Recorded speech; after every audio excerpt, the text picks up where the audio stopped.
All right, all you positive heads. On this week's Soul Share episode, I'm very excited to have Sean Clayton here with me on the show.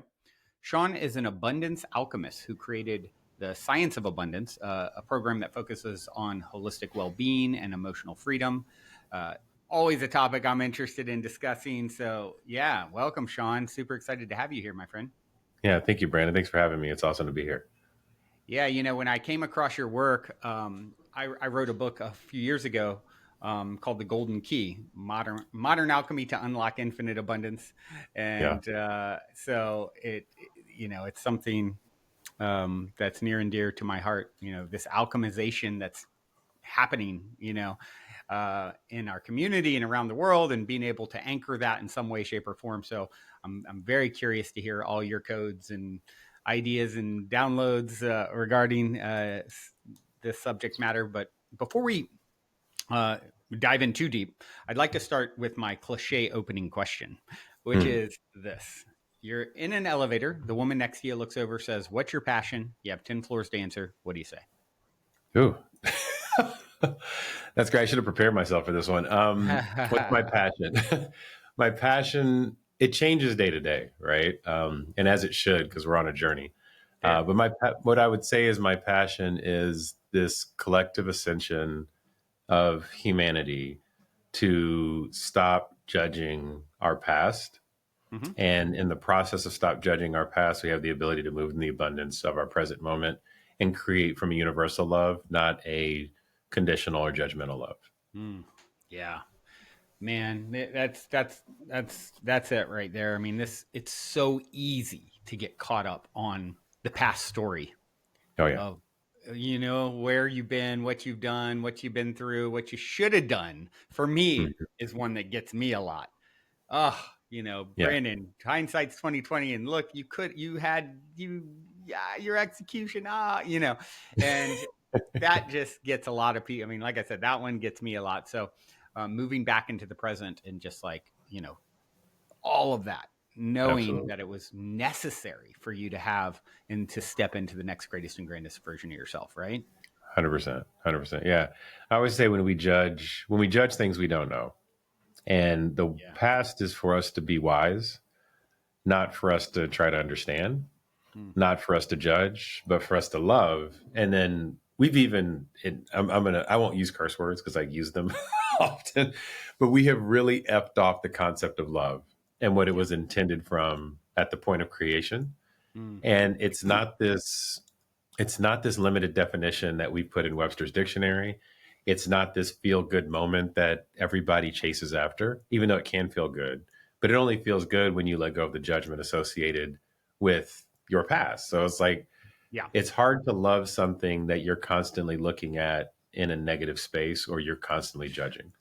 Right. Yeah. That's the opposite of And so, love, right? exactly, exactly. And so then you say, okay, well, if that's the case, and I can start to move myself into a non-judgmental pattern and look at everything that I've created in my life as an opportunity of love. It's like I have a crazy story growing up, was sexually abused 9 to 14, tried to take my life, literally, from slitting my Wow. wrist to putting a gun to my head to overdosing on Ambien, Wow. and ended up federally incarcerated. And through all of that, what I should be right now is somebody that's probably either still incarcerated on drugs on the street or, very unabundant in my life. Even to the point that been married 3 times and I got married again. And people are like, Sean, what are you doing? And I don't look at it from what the world tells me is wrong with those things. I look at it from, hey, I can reset my life at any point. And even quantum physics and science has proven that you can reobserve the past. Yep. It changes everything about it from your present moment condition. And then all of a sudden, all the energy changes. And then what happens is, what I've noticed is that people start to like fractal out of your life and they reset themselves at other parts of your puzzle, right? Of your life. And it doesn't mean you don't love them anymore. It doesn't mean they're not close to you, but you just reorganize the entire apparatus. And there's like people, I could try my hardest to meet somebody. And if they don't fit in that sequence, it's Yeah. like they're over here. I can try as hard as I can to go back and doing an old behavior. And the minute I do it, my whole apparatus like will break. Like all of a sudden money flies out of my account. Like it's like the craziest stuff that I've ever seen. So what I know is that when you find that, what I call that quantum coherence, because we're all walking quantum supercomputers, is what I call us as human beings. And we can go deeper into that in a minute. Mm-hmm. But when we walk in that coherence, what they call in the quantum world, things, the way they decohere into the physical space and show up, it's always the divine plan, and it is literally within sequence. And then you can be in honor of everything that organizes itself around you, everything that's happened into your past, and you truly become a receiver of your future, and you understand the reason why you're creating it. And it's such a different way to zoom out and look at it from a meta perspective. Yeah. And you're just like, everything is love. And it's a peaceful Zen way to be without having to force yourself into meditation, take all the plant medicine, sit under, sit in like silence all the time. Those things are great, to kind of break the system. But once you can start flowing in it, walking in it, it becomes a different way of being. Yeah. Yeah. It yeah, very well said. It's so empowering too when you start to Yeah. realize like, oh, the thing broke down, and yet it needed to break down. Maybe I didn't think it should break down, and from my limited perspective, uh, my human self, it appears like I got it wrong, but literally that, death rebirth process, there has to be, a disintegration of things in order for them to come back. I mean, look at working out at the gym. You break down the muscles and then they Yeah. come back stronger, right? So it's a paramount importance. And I love how you said, just by looking at it and telling that story, I mean, from the quantum level, we're now changing the way it impacts us. You're literally changing the past in a Hmm. certain regard, wouldn't you say? Oh, 100%. 100%.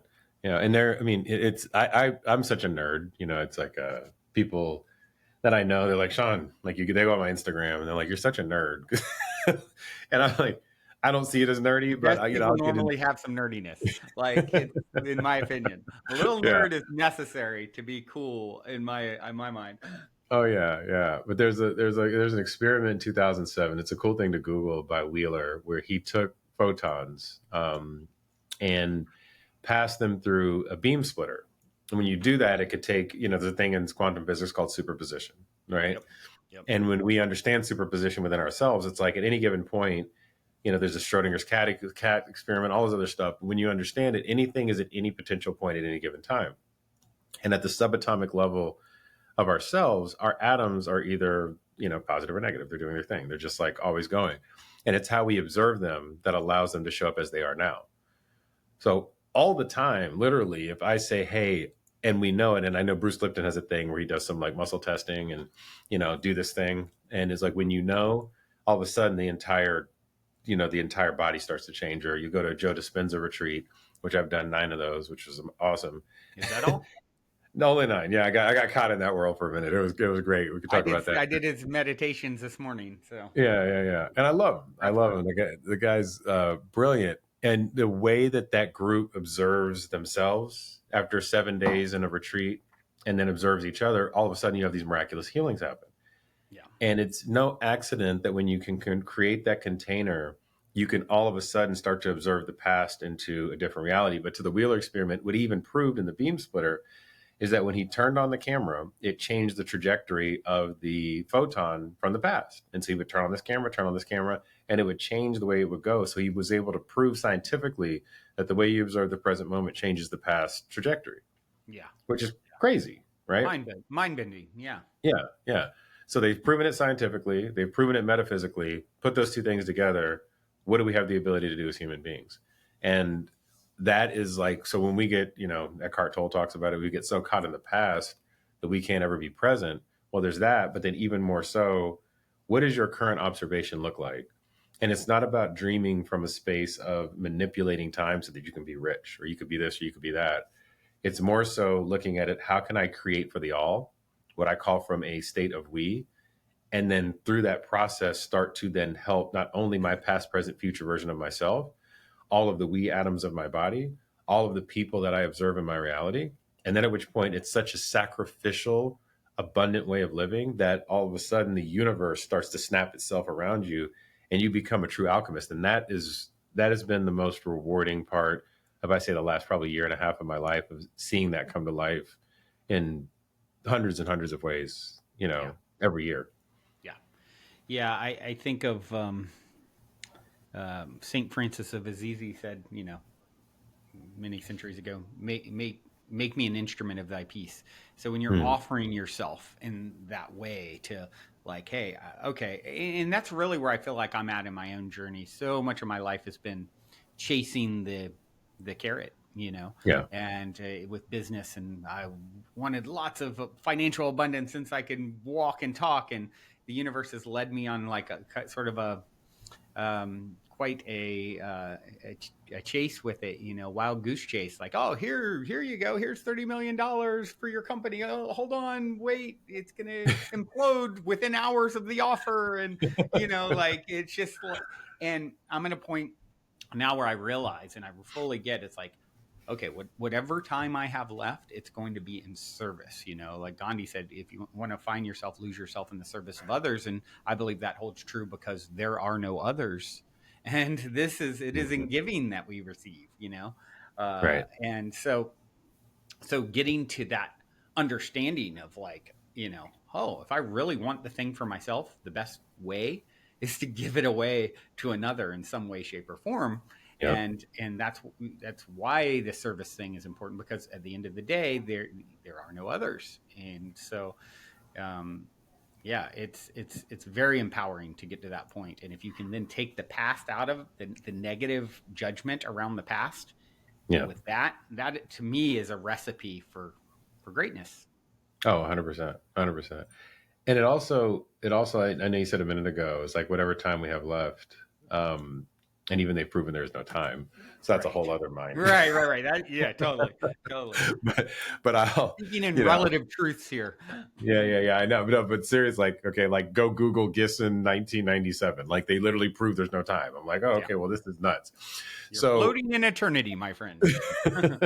but I say all that to say, there, there is, they prove there's a Scientific America article where they talk about our DNA is we're supposed to be living for thousands of years, right? And we have the capacity to live for thousands of years. And then, you get into some Billy Carson stuff and they talk about this genetic change that happened from the Anunnaki or the Nephilim or whatever Think one they we are, were right? we were altered our DNA. Altered. Yeah. So it's like, okay, well, how many generations has that story? We've told ourselves that story. Okay. And if observation creates the reality, how are we creating a limited structure within ourselves to put ourselves to death at a period of time and age ourselves sequentially based Yep. on the knowledge that we've been given? So if Yep. we eradicate that story, once again, we say, if I observe the past differently and I make that from a present state observation and remove the whole time capacity, I can go get rid of that genetic change. We could start living much longer. And all of a sudden, all that changes. Mm-hmm. Right. Mm-hmm. So for me, I know for a fact that when we collectively do that, then we will start living for thousands of years as humanity. This is like a very bold claim, but it requires more of the mass to be able to do it than a few, Yeah. because you start fighting the observation of others and the limited mind state. And then what's happening is, as people observe you, they're actually collapsing your wave function into death. You're Mm. collapsing yourself into it based on the fact that you're supposed to live this long. Like black men live for 75 years or something like that. And so for me, it's like, oh well, that's my timetable, I got to live my life like that. Well, no, that's not what I'm going to give The myself anymore. story that you were sold. Exactly. So I'm telling myself this is much longer. In my family, it's like, oh, okay, this, we're going to tell ourselves this. And then you have a community, then you tell yourselves that. Then you have a city and you tell yourselves that. Then all of a sudden the thing starts getting bigger. And then you've got like people in Austin, Texas who are living for 150 years. Well, what's going on with that? Well, let me see what that observation looks like. Now you've got, claim Texas. I'm just going to throw it out there. And then it goes to the United States. And then it goes bigger and bigger and bigger. And then it takes over the world. And that's how you gain momentum and movement, based on a single person knowing a thing and people starting to observe that differently. Yeah. Yeah. It's I love this topic, and it's so true that I often will say when we get to the other side, I believe we're going to see, oh, it was all placebo. It was all just collective belief. Yeah. and individual and collective belief in whatever, I truly believe, even a crazier claim than what you just were saying, if everyone right now truly believed in their hearts and minds that we could fly, people would be flying. Like, 100%. it's just a collective story that is creating the reality, and that's a wild claim. And what's great is, Bashar calls them permission slips, and I feel like Mm. we're getting a lot of permission slips at this time to help transmute what you're talking about. Oh yeah. Because you have them saying, you have people like Ray Kurzweil saying escape velocity is a few years away, where right now we're getting, for every year lived, like 0.7 back because of science and technology. By 2029 it'll be 1 for 1. By beyond that, you get more back than you spent in the last year, 1.2 instead of 1. And Right. so now you start thinking of, getting to, he's talking, and people like him are very respected. They're saying, hey, 500 years is, people alive today will make it that far. Like, Mm. and so you're starting to get the story out there with, you're going to have an AI doctor that knows everything every doctor has ever known, plus everything to know about you. And, Right. and that's going to be who, diagnoses and you deal with in the coming years. So these stories and ideas are starting to, like, now it's not as crazy to say, hundreds of years, thousands of years. And to me, it makes good sense when you look at the fact that we're waking up to our spiritual selves, our timeless selves, and Mm-hmm. that awakening is happening, that during that experience that is certainly spreading, due to the work like you do and this podcast and many others, Oh out yeah. there, it's that's becoming more, I'm around 21-year-olds all the time who are like, yeah, of course I know I'm one with the source consciousness that animates all things. It's like 20 years ago when I was having my own awakening, I would talk to people about this, 25 years ago, and people are like, what are you smoking? Now I'm surrounded by people, Oh and yeah. of course I host events and things in LA that, it draws a lot of that energy, but That there's so helps. Yeah. much of it. So now, I know from firsthand experience, I started telling the story when I was like 17. Oh, I don't believe in getting sick. I just made that up. It's just a story I told, Right. and, I can't say I've never been sick, but I've never been in a hospital. I mean, I've thrown up maybe a dozen times in my life. It's like, I literally have had such an impeccable health. And I had a big birthday um, a couple days ago. I turned Mm. 50 years old, Yeah. 50 Happy years birthday. young. 50 Yeah. years young. I feel like I'm 21, Yeah. like, Mm-hmm. so it's like, I am not what it was for my father to be that Oh yeah. age, or my grandfather, or, it's like we're redefining, and it makes sense that we would, with the expansion of consciousness, that you start to alter these old stories that no longer are necessary. 100%. 100%. Yeah. Yeah. It's you were talking about this escape velocity. And it's funny, the one of the things I teach right now is there's these codes of our ascension. Mm-hmm. I call it either Christ consciousness codes, Messiah codes, and now I'm calling them just like creation codes. Mm-hmm. But you look at things like, the number 7, first verses of the Bible, this book that we have that, even when David Hawking talks about it, it has a very specific consciousness to it, and there's some stuff in there that's definitely man manipulated, but there's also a lot of truth in there, right? Mm-hmm. And that truth in there is like, you take the first 7 days of the week. Those are very intentionally there for a very specific reason. Yeah. Okay. There's no accident that there's 7 days of the week. There are 7 colors of the spectrum. There's 7 continents on this earth. There's 7 oceans, right? You've got 7 body systems. You've got 7 chakras. Like, all this stuff is like, wait a minute. So when you start getting into like this whole concept of 7, well, what does that mean and how does it map to each other? And they literally map very specifically across action points you should do in the days of the week, the colors you need to be paying attention to. And that's like what I call it. Then there's the 7 hermetic principles. That is our linear understanding of how we work as a human body every single day.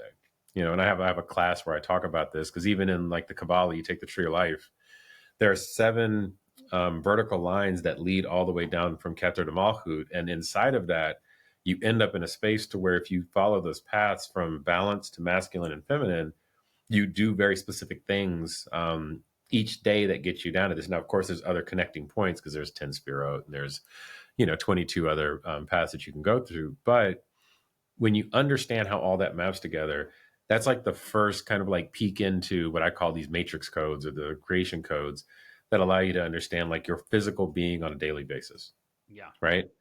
So if that's the case, then what other numbers are left for you inside of prophecies, Bibles, readings, Gnostic teachings, Sefer Yetzirah, I don't care, you name it, right?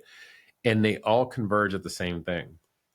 And that escape velocity thing you were talking about, literally in a couple of years, like in 2027, either all hell is going to break loose or we're all going to wake up. Mm-hmm. Okay. And Yes if to all, both. Which timeline are you stepping into? yeah, exactly. And if all hell breaks loose, there will be like a great wipeout for 3 years. This could be what we call World War III. I don't know.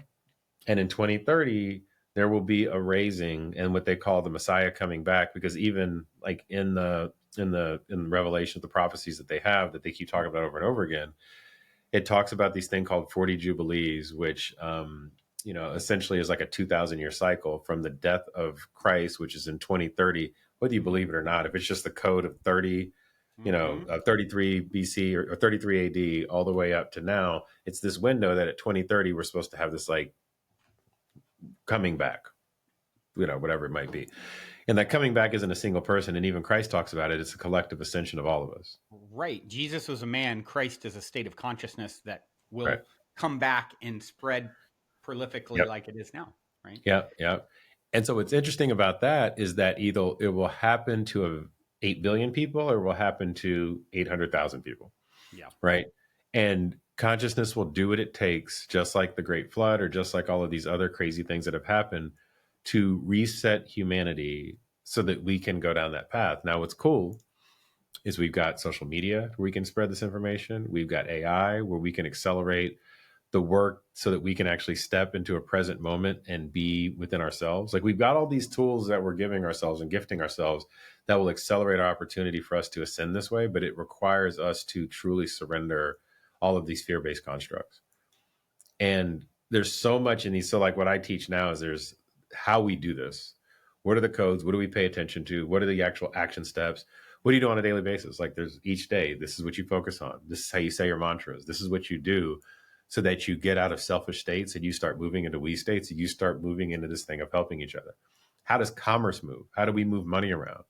That's going to completely change because you're not going to hide the sausage anymore. And this is why even blockchain came about, so that we can put it on ledger and it's Yep. trustless and we don't have to like wonder if my bank, like you saw the banking crazy crises that I don't know where my bank's like dicking me off anymore. Right. Yeah. Right. I see what's really happening. So this is like going to be a really wild time. And I'm not a conspiracy theorist at all. It's just way too much in our face for us not to pay attention to this at this point and Yeah. be intentional. Yeah. Yeah. It I think you have a lot of souls on the planet because they're here for the big show, whether they know it consciously or not. This Yep. is like there's those crux points in time space, and I think we're sitting here on one right now where you Mhm. know it's these that's how I kind of view it is like I think for a lot of people it gets really intimidating, this idea of like, oh, it's so much bigger than me and I'm at the whims of what's going to happen collectively. Yep. And I find it to be very empowering to think in terms of like, oh, hold on, I'm the lead actor star in my own private Hmm. universe, you inverse, and there is no out there. It's reflecting me back to me in some way, shape or form.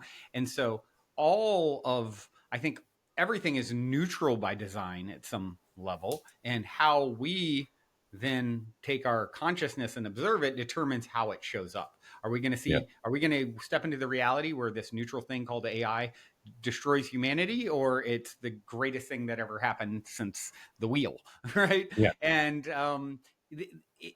I believe source plays out all of these potentials, and you Yep. get to decide which one you step into with what you're emanating, what you're being, what your what frequency you're holding. That which is likened to itself is drawn. Water seeks its own level. And this is where it gets really empowering, because you're literally get to step in and out of the different potentials with your Yes. vibration. So the only job that matters ultimately at the end of the day is managing your vibration to see and experience the highest potential timeline for yourself. Absolutely. Absolutely. Yeah. And it's, you've got to find the harmony within yourself. And, even when what Tesla talks about, he talks about 369 are the keys of the universe. Right. Mm-hmm. And I mean, a lot of people don't know what that means. And maybe I got it wrong, but I feel like I understand it, right? Why those are the keys of the universe. If you can numerically get into it. But when you're familiar with Walter Russell's work and Oh yeah, some of the stuff. Yeah. I know the someone who feels strongly that they're the reincarnation of Walter Russell. Oh, really? He's a pretty well known figure and is a polymath genius. Like, Yeah. yeah, do you know who Robert Grant is? Oh, yeah. Yeah. Yeah. I know who Robert Grant is. Yeah. He has Yeah. a wild story, Interesting. him his Interesting. connection to Walter Russell. But Okay. Okay. No, I'm actually doing a thing with him on 8/8. yeah, you should This ask him about birthday. it. Yeah. Yeah. Yeah. I'll ask him about it. Um, but yeah, so the interesting thing about what Walter Russell talks about is if you get deeper into like his Universal One book, he talks about stable, the stable structure are these three planes of a cube that sit inside of it. Have you seen it? You know what I'm talking about? Yes, yeah, sounds familiar. I think I have Okay. some I can form. pull it up if it helps. I mean, I'm all Yeah, about sure. screenshots if we want to. Hold on. Let me actually it's this I've got it here. This is always fun doing things like this. Yeah, yeah. Okay, here we go. So I'm gonna pull this up. I feel like I'm on Joe Rogan. I need a Jamie though. Yeah, yeah, Yeah. yeah. To jump into this. All right, here we go. So I'm gonna share a screen. You just step into your timeline with your Jamie. I know. Hold on, here we go. Where did it go? Oh, there we go. All right, so check this out. You can see this, right? Yep. So these are like essentially what they call the stability of a cube, and all Mm-hmm. of our reality is created off of this. So how many squares are inside of that? There's three, right? Mm-hmm. And so this is one thing that Walter Russell talks about is that those three aspects of this internal space of the cube creates the reality from the inside out. Mm-hmm. Then what ends up happening is if you were to stack the cube faces on the outside of this, how many faces do you get? You get six. Okay. That's what we see as our reality. That's Mm-hmm. why they have like the sixth sense, right? And all these other Yes. senses that are, outside of there's a few outside of the other senses. But when we can have that sixth sense, we start to see literally all of the reality. But if you were to take the inside of that out, the cube becomes very fragile because it doesn't lean on itself. And so each one of these points, like here, are all of the stability points within the cube. But the reality of it is that all of the waves and everything that happens inside of it moves through this center point. Now, if you were to take the 3 and the 6 and put it together, you get 9 because essentially you've taken the stability of self. You've now taken the full understanding of the stable structure of creation. You now put wave and form structure around this, and now all of a sudden you've got your 369 and you're creating a reality. Mm. Now, the point in me saying this is that we often get stuck in this external dimensionality of what's out in front of us. And oftentimes we have our structure of this internal is way veered off. Like one side will be, longer than another or whatever. And so we've got this really awkward, like, tool that we're working with. And all we're ever doing is we're paying attention to what's right in front of us. So we're like we're getting stuck in time. What I call the time loop is the 3 dimensions plus the 4th dimension is time. I'm only looking at the plane in front of me. And even though I have a whole bunch of other planes that are beside me, behind me, and these planes are the faces of this cube, I'm only looking at one. And so essentially, I'm building my whole reality off of this 2-dimensional understanding of these Yeah. 2 aspects of this plane.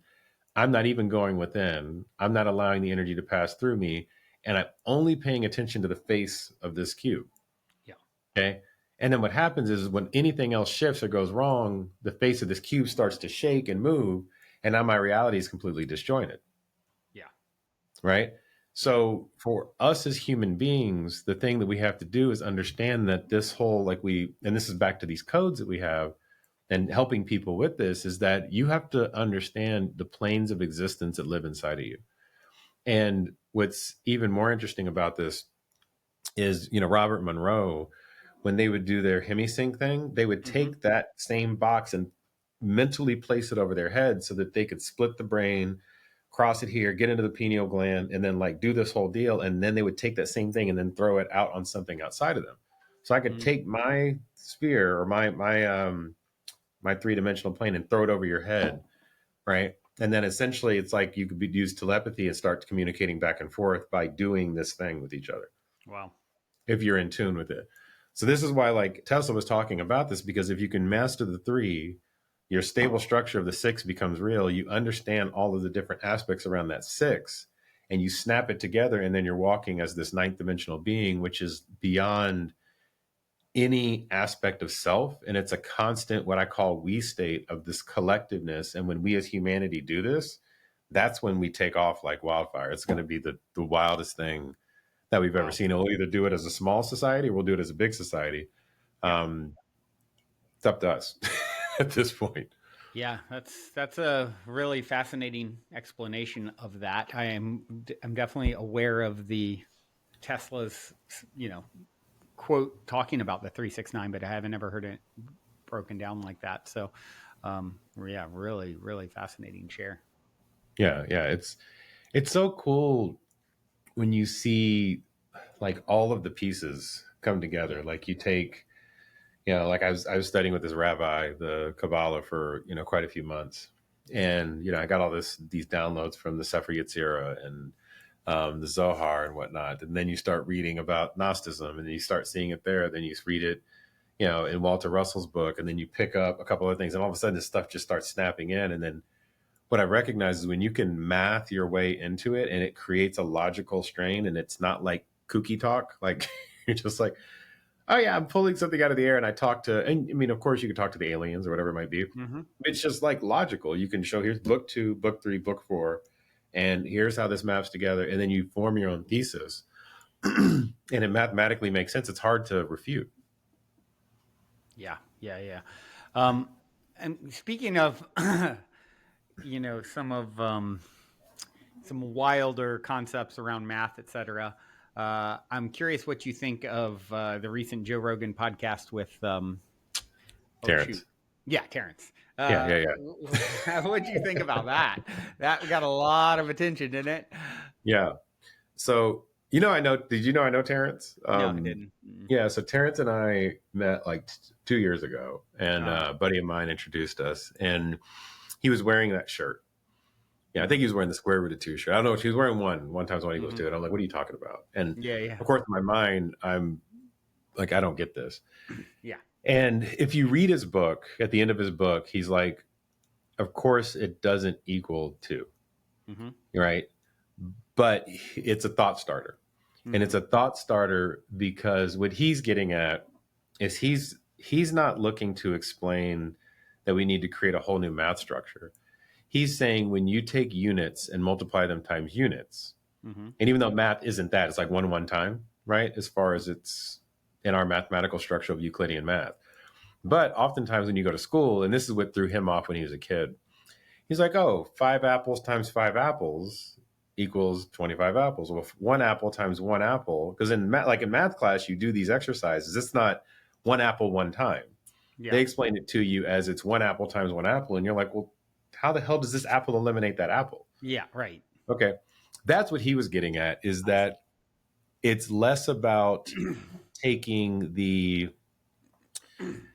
Euclidean structure and putting it into a linear timeline of mathematics. And it's more about, if we are going to take units and units and do something with them instead of numbers and numbers, then we have to think about the thermodynamics of that. And of course, if you took an apple and tried to multiply times an apple, which wouldn't even make any sense mathematically, Yeah. you could not have that apple eliminate that apple. Right.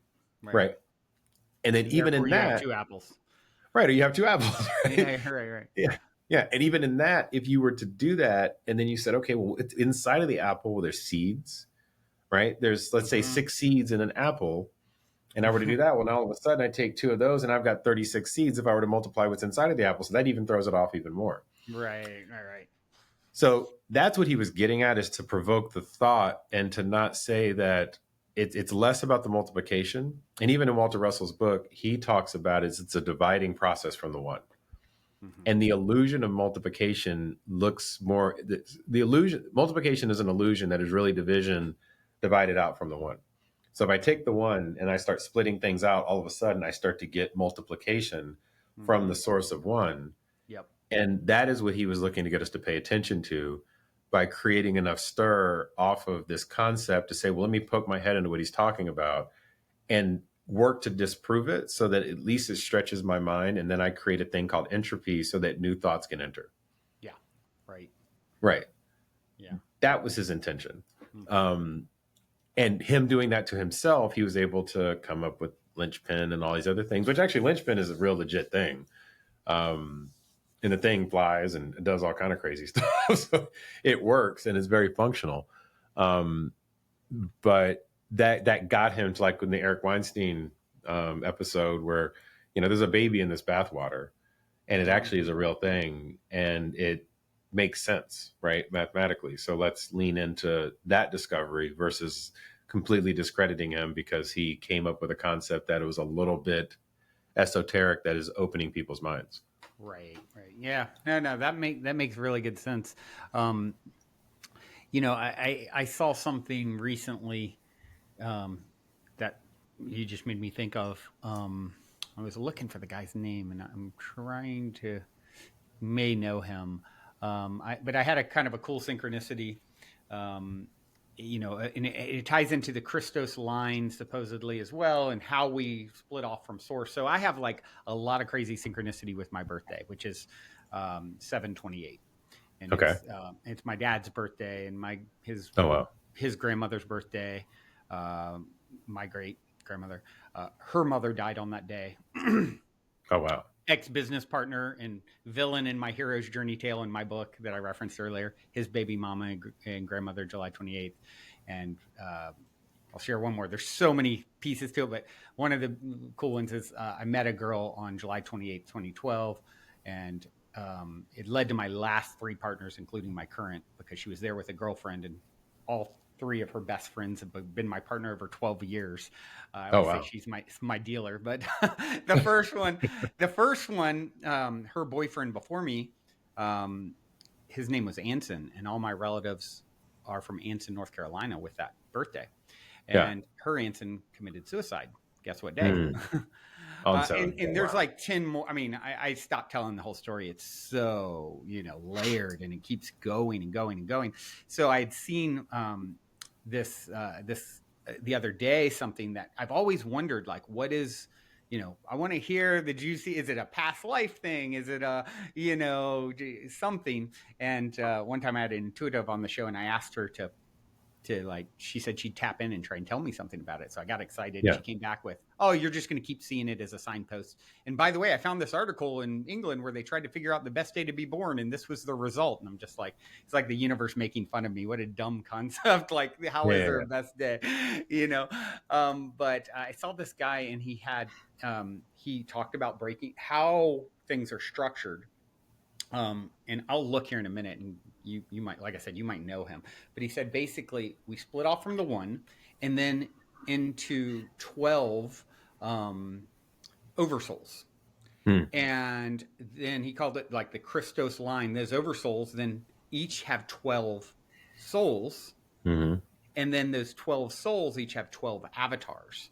So Hmm. if you go 12 times 12 times 12, you get one, breaking up from one, and 7 to 8. And so I'm like, Hmm. oh, maybe, I just happened across this guy's thing, and I'm like, maybe so. I don't know, but it's interesting. And then the very next day, I had a channel reading on the podcast with a woman who I asked her about it. I was like, hey, any insight into, when she's in a channeled state? And she goes, oh, it actually has to do with like this pinch, if you will, in time and space, sort of like a portal that, beyond physical, you're sort of a guardian of. And so you Hmm. attract tons of energy around it. And it has to do with the template of humanity in some way. And I just seen this 1728 thing the day before, Mm, and mm. so, but he even compared. I'll find and send his info to you because he talked about it's like the Christos line, and so I don't know if you've ever heard anything about this or if there's any, I can't say there's validity to it or not. Yeah. It was just an interesting sort of synchronicity the way I saw it one day and the next. She's like, oh, actually, it has to do with this template for humanity, and so I was like, interesting. What's your life path number? I'm curious. 11. 11. Okay. So that's interesting. All right. So so I do this thing with numbers, right? So you take the 728, you get 8, right? The Mm-hmm. digital root of it. Mm-hmm. Okay. And I'll show you another thing here. So I've broken down um, space and time and like our reality into these 9 dimensions. And I have this whole like 9 dimensional framework that I go through. And I look at the numbers as they show up as keys to each individual dimension. Mm-hmm. Okay. So so if you have 728, generally I look at it as past, present, future. Mm-hmm. Okay. So seven is the seventh dimension is literally the transition from the I state to the we state Mm-hmm. using like the 7 laws of the universe in order to map yourself to it. And so like number 6 is the plan of God intended for you. 1 through 3 is space, 4 is time, 5 is spirit. Then you get into 6, and then 7 is like how you then use those different laws in order to translate yourself into the we state. So it goes from I to we. 8 is the actual full we state of you being able to observe others and them observe you as the fullness of yourself. And so you're literally like this container that can hold different dimensions all at once, and you can see life in full supersymmetry and superposition. So like you have the fullness of a full quantum being. And then 9 is being able to see the plan of all from God's perspective in Mm-hmm. all things in life. So for you, being an 11, you take digital root of that, you get 2. So your mastery in this life in the present moment is being able to actually overcome duality and then bring things together. So you're a unifier, all right, in the present moment. So like that's a gift that you have. Also, the other gift that you have is as you unify, you'll teach people how to actually use these like laws of going from I to we and then translate themselves into the 8th dimension. So Mm-hmm. that 8th dimension is our Messianic consciousness that allows us to actually go through the process of ascending. And then the digital root of 728 pulled together is 8. So that is also more of your purpose. But you do that through bridging duality and unity instead of it being like some people might be 1, it's like more of themselves. So they have to go within. Some people might be 4. They have to work with time. Your thing, you don't have time limitations, right? So you have the ability to probably hold a lot of capacity and do a lot of things that most people can't do in time. And people are like, how do you get so much done? It's that type of Mm-hmm. vibe. Yeah. Um, but like your challenge and your gift is to be able to unify um, things. And so that's what 728 means in Wow. my Wow. read. That's a cool breakdown and explanation. I did not anticipate receiving that. So thank you for that. it's a, and so like also like to teach people how to just you read this thing and it's like, oh, well, there it is. Cause Yeah. I Right. don't, I mean, there are psychics, but the psychic is just being able to read the code. Yeah. Right. Right. I did this psychic training once, and this guy, he's amazing. Forget his name; it'll come to me in a minute. But he would put me through it, and he would say, like, "Hey, here's a number, 234. Close your eyes, tell me what you see." And I'm like, "All right. Well, I see a bird, I see smoke or clouds, I see some fire. I see these like 2 tall pillars." Um, and he's like, okay, now tell me about your favorite movie. I see this plane crashing in the ocean, and it was Goose in um, Top Gun. Top Gun. He's like, well, what's the picture of? And I was like, oh, we put all stuff together, and it was 9/11 crashing in planes into the thing. Oh, wow. So I was like getting the signal, but it was like pulling that together into the deal, Yep. right? Yep. Yep. And he showed me another one, and I was like seeing aliens and whatnot. And it was a convening in the government where they were talking about extraterrestrial activity. So it's Yeah. like we have the gift, all Yep. of us. Yep. It's just pulling it into a thing that makes sense. Yeah. Yeah. Yeah. Totally. Um, yeah. And the way I kind of view it is like, yeah, everyone has the gift. I've had some pretty phenomenal, um, you know, spirit communication, even recently with my grandfather, that led to something very tangible and 3D, if you will. Yeah. And, and I think you get the people we can all shoot a basket. We didn't all come to necessarily be LeBron James, right? Right. So, but it's certainly, I think that's an important thing for people to realize. Like, oh, this is something that's innate in all humanity. Like, Hmm. to work your intuitive ability and really, like you said, step outside of time because it is all happening in this eternal now, and that is being impacting you whether you realize it or not. So, it's the more sensitive we can become to those energies through whatever techniques or awareness, obviously the more we can then utilize that information. Yeah, 100%. 100%. Yeah, yeah. That's super cool though. The 728. Yeah, Yeah, yeah, it's a wild thing, man. I mean, he basically was saying that the 1728, that's how many versions of us that, yeah. 12 times 12 times 12, there's Hmm. 1728 avatar versions of you, Yeah, timelines. yeah, yeah, And yeah, that it has definitely been a repeating. I run a co-living and event space here in Los Angeles, and one time this guy moved in, and his birthday is 728, and he almost yeah. shut the place down. It was like my shadow showing up on, like in the most intense way, and brought out all the shadow stuff of me. And it's like, but then you realize, like, oh, hold on, this is. I was ready to shut the place down over it. And then I was like, at the same time, I let it go and was willing to let this Mm, beautiful, magical space that is such a gift to the community, and such a pillar in LA for consciousness. At the same time, I let it go. I also got the message like, oh, if you get because I couldn't get him to move out, and he was so disruptive and yeah. problematic in the space, like scarily. And so, and then it occurred to me in that very moment of letting go that if you get the message, if you get the gift from Mm, this boss at the end of a video game level, how I perceive it, yeah. then you don't need to figure out getting rid of him. The universe will create natural separation Mm, because it's no yeah. longer necessary. And so that was cool because then it literally, that transpired. And the day he all of a sudden he had the big idea and opportunity to leave, and it was his idea and he's going, and that day I wasn't here. I had left and said I'm not coming back until he leaves, or Yeah. shutting down, one of the two. That day it was like you lived in LA. Yeah. It's not a lot of weather, crazy weather, and it was like I came home and people were like, wow, it was like a tornado almost hit the house. Like it was so Mm, much like hail. And the only time in 5 years at the space where I've had things completely blow off my balcony, and it was within an hour of him leaving. So I felt like, oh, I cleared out clearing. this Mm. energy of probably lifetimes of us just like, Oh yeah. ripping each other apart. I don't know. But, and I have a lot of love for him, and even though, it, it it went that path, there's some mental health stuff there and everything, and he's really good Yeah. dude deep down. And but yeah, so it's been a trip, man. It's been a trip how it just continues to appear in wild Yeah. ways. So You gotta love it, dude. I mean, that's the thing. Is like when we, Hawkins has that thing on his scale of consciousness where it's acceptance, right? And like when you mm-hmm. can accept something, you can detach from it. When Yeah, you can detach from it, you can look at it from the meta. You can zoom out, and you can be like, "Oh, this is." You back test the universe. You look at the whole thing. You fall in love with it, and then all of a sudden, it will reorganize itself because it's no longer the way of initiation, like Steiner's yeah, book, where you're not initiating yourself through that to the boss at the end of the level. yeah, You know why it's there, and you just go give it a hug.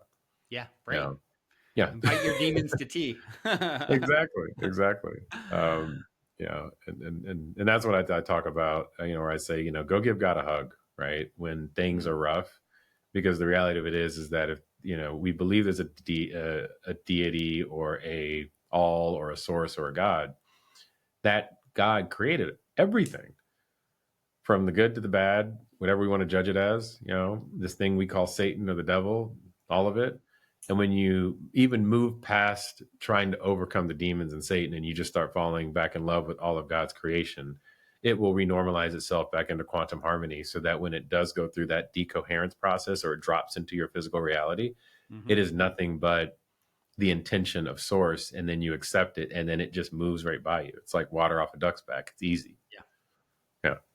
right. Yeah. It's that when you get into that super empowering state of why is this happening for me? I don't, this isn't what I would have chosen from my human level consciousness. And Yeah, I realize there's a much bigger narrative playing out here, and it's it's not happening to me. It's happening for me and through me. exactly.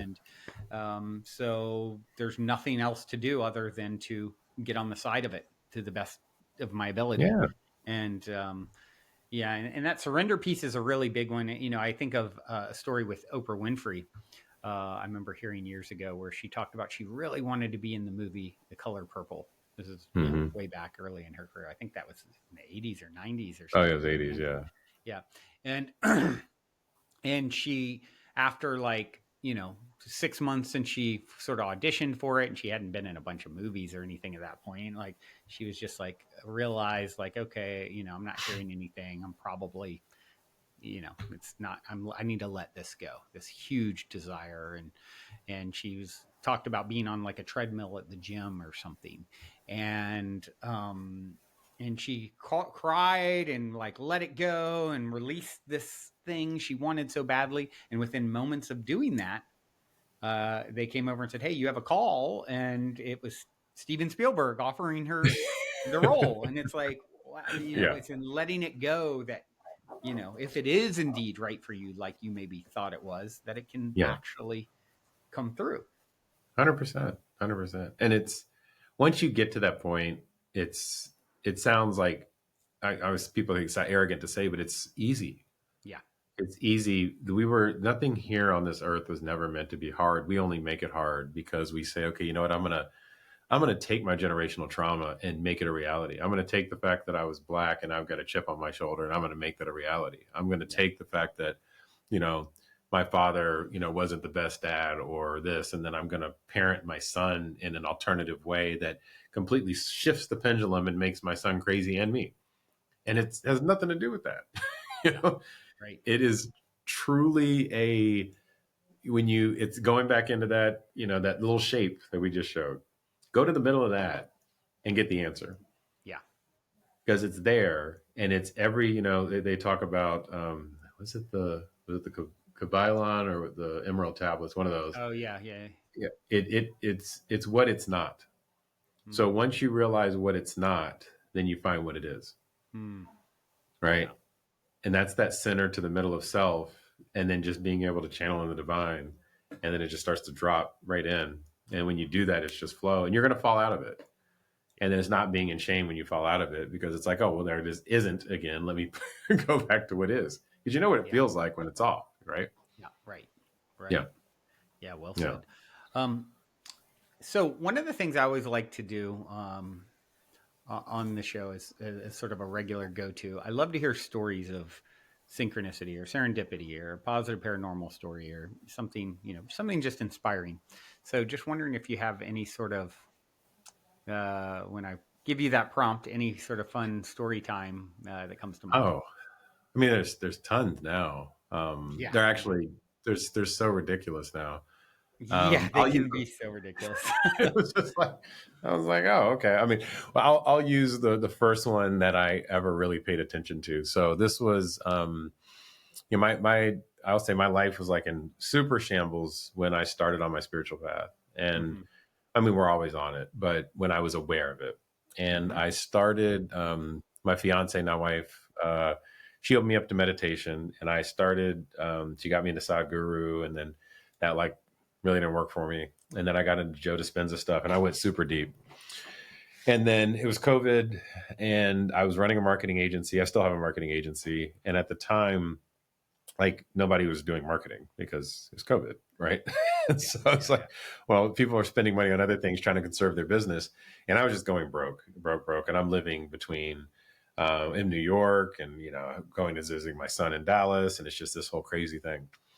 And I remember we signed up for this Joe Dispenza retreat, and it got canceled. Then there was another one right around the election in 2020, I believe. Yeah, and we go to it, and we had spent our last money, and I go into this thing and I'm doing these meditations, and I'm like, people are screaming. I don't know if I mean, it's nuts. The Kundalini pops. It's 2,000 people in a room. I'm like, okay, this is bananas. This isn't for me. I'm not feeling that. I'm not screaming. I don't know what's Yeah. happening. Yeah. Yeah. and, Yeah. so, Right. and so I got through it a little bit, and it was on the third day, and I start doing this walking meditation, right? Hmm. And I really liked it, and I'm getting these like dots, and this crazy thing is happening in front of me, and all of a sudden I just like blank out. This thing taps me on the head, and I have two fractured vertebrae, my L2 and L3 in my spine. Both of my Oh, hands were numb because literally, like, I cut my wrist, trying to take my wow. life. And I used to walk with a limp. I was about half an inch shorter because of like the issues in my back. Wow. And this thing slams me. My hands catch on fire, and I start crying. And I forgive my family member for the rape and sexual abuse in my youth. I forgive myself for what I put myself through in seeking affirmation. I'm like going through this massive forgiveness, and this just crazy purge happens as I'm doing this walking meditation. I drop to my knees, and my hands are no longer numb, and my back no longer hurt. And I no longer felt what I felt around any of the things that had kept me in that trauma. And literally the next day, I had one of those screaming meditations. So it's like I unblocked something, right? Yeah. And then I get a call from a client done some consulting for, and they said, "Hey, Sean, we love the work you're doing for us." And I wasn't making great money at the time. And they're like, "Hey, they put seven figures of money in my account to Wow. hold me and retain me for the next year." And I showed Sophia, and I'm like, "Babe, this is nuts." And you hear Wow. about these stories out there, Yeah. and then the next day, another couple $100,000 comes in, and I'm like, Wow. "This is crazy." Wow. So then I went on this thing where I started just giving it away. And so I would give away and it would come back, and I'd give away and it would come back. So then the synchronicities around the giving and receiving, it was almost like the commerce of money became so elastic Yeah. from a state of awareness that this thing was just like going. Yeah. Yeah. And that happened for a couple years. And then I became like a spiritual asshole, and then it all fell apart. The So, spiritual narcissism is a stop uh, off on the journey for us all, I oh, it think. is. It is. Because I was telling everybody what was wrong with them. Yeah, yeah, yeah.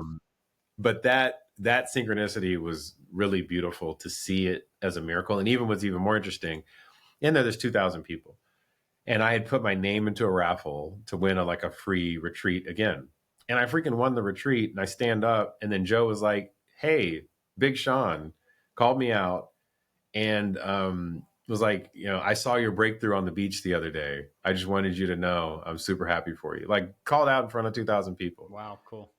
Yeah, yeah. So it was interesting having all that just like snap into place, and not that it's like, it's super special, but it was just an evidence of when I was able to let go of the trauma fully Yeah. and just surrender in that moment Mm, and trust in the process, whatever the process was. There's no right or wrong process. That then opened the capacity for so much light to come in. And then I tried to beat that up and then ruined it. And then it came back again, but it was from my own internal knowing instead of chasing after somebody else's, which Joe is fantastic. yeah. But you got to find the guru within, and Yep. then you start to come together like as a superhero with others. And that's where we really grow. Yeah, yeah, yeah. Yeah. Where you understand this, the sum is greater than the equal parts, and it's just a matter of what pieces of the puzzle you're meant to connect with, Yeah. to create the optimal benefit for the collective, right? 100%. Yeah. 100%. Wow. Well, Yeah. that is a super inspiring story, and um, yeah, it's just a great example of like how malleable it all truly is, Yeah. and you know, just hearing the little bit I've heard about what you've overcome, it's like to me, I just hear like what a badass soul to say, okay, I'll take that on, I'll take that on, I'll have this incredible trauma at this age, I'll deal with all these things, and just so I can then show and be the Mm. example of overcoming it, and so I applaud you, my friend, in Thanks, your brother. bravery and your success in doing Yeah. it, and it's such an inspiration. No, no. Thank you, brother. Thank you. Thank you. Yeah. Well, cool. This has been amazing. What is the best way for people who want to connect, follow your work, etc., to do so? Yeah. So, one Instagram, I just drop daily drops on there. Science. I mean, so it's abundance 10,000. I have a TikTok. I don't do anything with it, but I'm gonna figure that one out soon. Yeah. And then there is some YouTube that's coming out, so a little bit more long form there. Yeah. I do courses once a quarter where I drop that out. So if you go check out on scienceofabundance.ai, you can sign up for that and you'll start getting prompts. But literally, if you're in the Instagram feed, I just like, hey, it's coming, and then people drop in. So Cool. it's been a lot of fun and a lot of fun teaching this. Amazing. Amazing. Yeah. Well, I do have one final question for you, my cliche closer. All right. And in 60 seconds or less, what is the meaning of life according to Sean Clayton? Oh, damn it. um, the meaning of life, it has changed for me, but it was walking in your purpose. Hmm. Now it's walking in our purpose Mm-hmm. and going from the I to the we state, being able to embrace everything as love, no longer putting conditions on anything. And then in that process, we technologically upgrade in order to serve that which has served us. Mm. And if I had to put it into simple terms, it's forgiving and having compassion for the creator that has created us in its image, because we were actually created off of a hesitation of the questioning of itself. So we are here to put that back together. Mm. Wow, that's an interesting way to put it.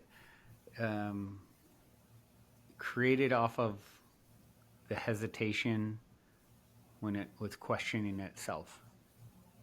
Yeah. Wow. Never quite heard it put that way.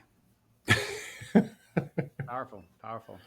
Yeah. Well, Sean, you are a gift, my friend, and a beautiful reflection. I'm honored to have shared this time with you, and yeah, hopefully there'll be more of it in the future. There And will. yeah, thank you for showing up, and all of you out there for tuning in your beautiful brainwaves and incredible hearts into another episode. Until next time, journey well. Okay. Thank you, brother. I love you so much. I love you so